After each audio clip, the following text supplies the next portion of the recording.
Hello, Kent House. Miss Tilsley again. Reading Running on Empty by S.E. Durrant. Today it's chapter 2, Buzzing.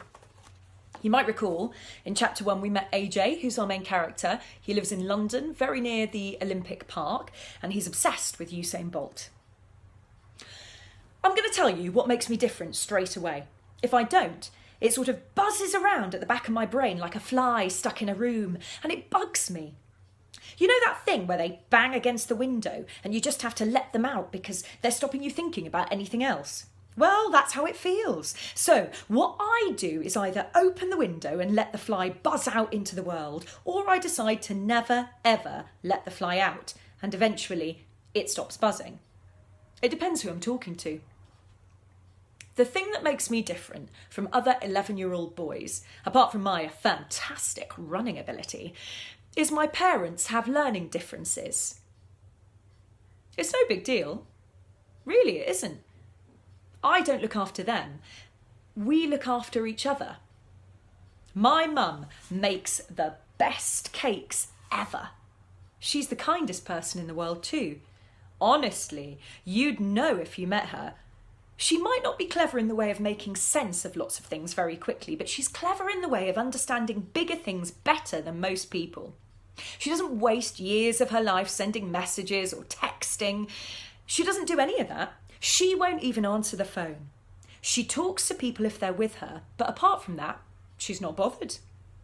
And she doesn't spend loads of time worrying either. She worries about something and then she stops worrying and then she's happy. And when I worry, I'm awake all night. And in the morning, my head hurts and my stomach aches and I can't concentrate at school. And I'm supposed to be clever. Not brilliant, but sort of okay. But when Mum gets up, she's smiling. Even though there's lots to worry about, she's smiling. So who's cleverer? My dad's more like me in the way of worrying. He just can't stop. If he's worried, he walks up and down the garden, even if it's the middle of the night. He just walks up and down between the vegetables. My dad practically lives in the garden.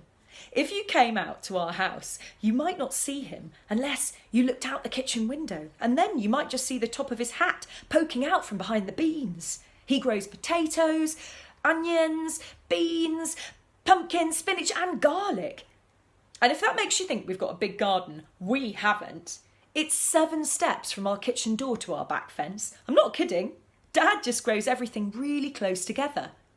Grandad taught him that. My mum has 4 rules for life. My dad has 1. My mum's are: be kind to people, do your best, check everything switched off, remember to look at the sky.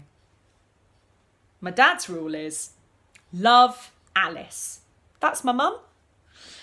As for any other rules, he follows hers. She's the most important person in the world to him. They are like 2 halves of a whole. They fit perfectly.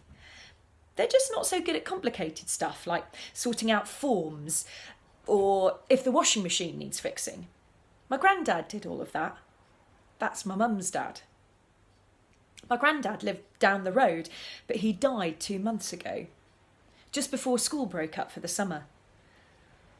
And I know it really wasn't my fault, but sometimes I think maybe he died because of me.